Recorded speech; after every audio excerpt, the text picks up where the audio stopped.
Shalom semuanya, bertemu kembali dengan saya Kersaugo di channel ini. Di kesempatan ini saya akan mengajak kita menyaksikan satu cuplikan video yang sedang viral mengenai Pak Dahlan Iskandar, mantan Menteri BUMN. Lama tidak muncul dalam media sosial, sekarang muncul berita terkait dengan kepindahan agama dari Pak Dahlan Iskandar. Karena dalam video tersebut Pak Dahlan Iskandar terlihat mengikuti ritual di kelenteng.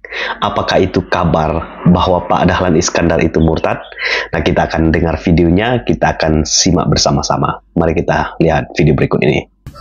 Lama tidak muncul di publik, mantan Menteri BUMN Dahlan Iskan tiba-tiba diramaikan, diviralkan di media sosial, di dunia maya, itu sedang melakukan ritual di kelenteng. Belum tahu kelenteng di mana, tapi nampaknya kelenteng itu ada di Surabaya.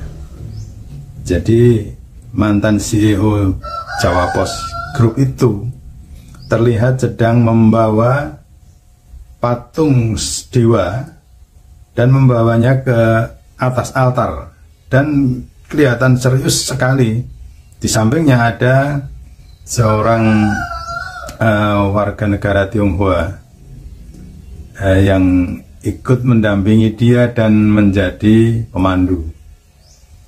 Dahlan kelihatan sangat serius, dan ini meramaikan dunia maya. Bahkan teman-teman dari Jawa Pos, ex-Jawa Pos pun juga ikut mempertanyakan, ini Pak Dahlan ini sedang apa?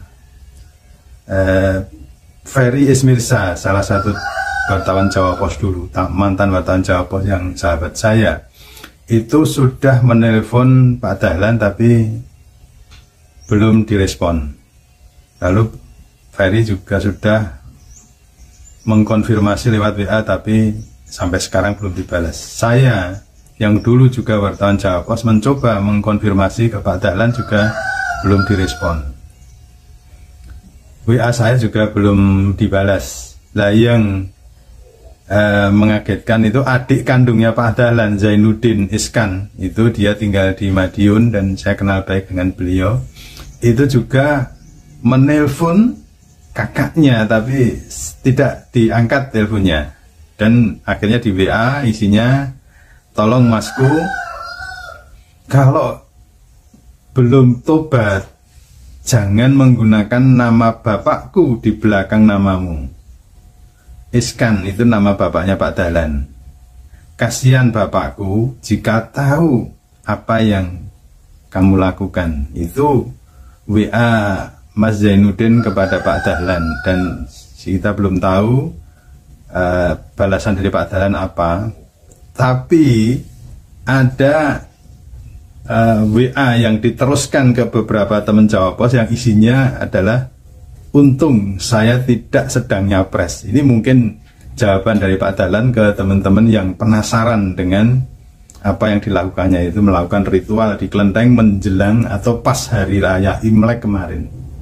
Ya, kita tunggu nanti bagaimana tanggapan Pak Dahlan. Saya juga akan terus berusaha menghubungi beliau untuk mengkonfirmasi apa maksudnya, karena kita tahu bahwa Pak Dahlan adalah seorang Muslim dan sudah berhaji, sudah berumroh dengan anak-anak dan istrinya.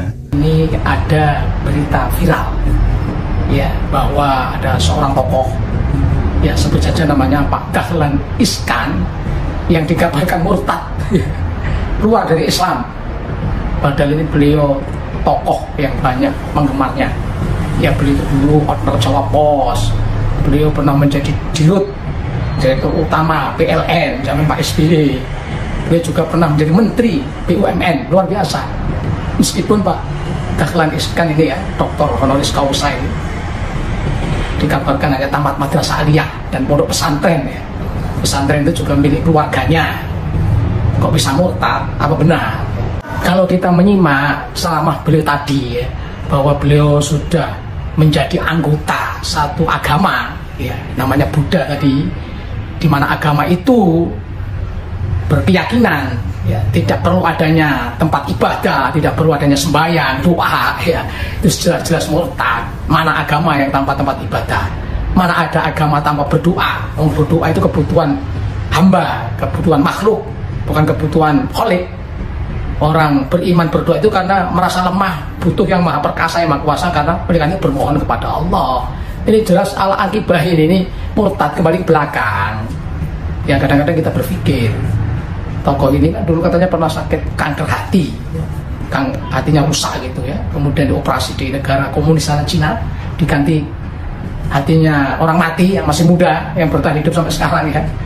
Mungkin sudah umur 78 tahun gitu Pak Dahlan Iskan ini, ya boleh jadi karena ganti hati, ya boleh jadi hatinya berubah. Hati dalam bahasa Arab itu disebut kolbun atau fuadun ya. Kolbun itu artinya bolak-balik ya. Kalau takolabaya, takoliban itu berbolak-balik. Jadi kolabaya kulubu ya. Kolbun itu maknanya harfiahnya itu bolak-balik. Jadi hati kita ini memang kecenderungannya bolak-balik ya. Tentu yang dimaksud itu hati secara rohaniah, secara spiritual, bukan hati dalam wujud fisik tadi ya. Tapi itu kan hanya kita hubung-hubungkan apakah ada hubungannya hati dalam bentuk fisik dengan hati dalam bentuk rohaniah.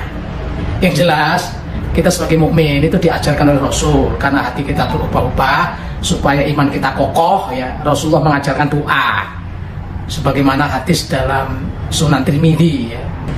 Nomor 3444 ya.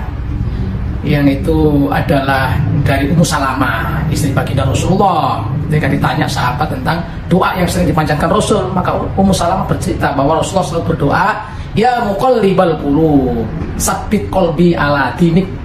Wahai yang membolak-balikkan hati, sabbit qalbi, kuatkan hatiku ala dinik, untuk meyakini agamamu. Wajar karena hati kita bolak-balik, maka kita minta dikokohkan hati kita supaya tetap dalam dinullah. Itu pemirsa. Dan kita pun sudah mafhum bahwa namanya hidayah itu semata-mata pemberian anugerah Allah. Hidayah kan satu akar kata dari hadiah, hadayah di hidayatan ya, pemberian petunjuk, pemberian guidance. Jadi yang memberikan petunjuk, arahan sehingga kita beriman kepada Allah ya, sehingga kita memeluk agama Islam, itu ya semata-mata karena Allah yang beri petunjuk kepada kita. Surat Al-Qasas ayat 56, a'udzubillahi minasyaitonirrajim. Innaka la tahdi man ahbabta walakinnallaha yahdi may yasha wa huwa a'lamu bil muhtadin. Ini firman Allah ketika Nabi Muhammad itu sangat ingin agar mamanya Abu Thalib itu masuk Islam, mendapat hidayah, tapi dalam hadis Muslim itu sampai beliau mati Abu Thalib itu tidak beriman kepada Allah. Maka Allah menyatakan, innaka la tahdi man ahbabta walakinnallaha yahdi may yasha.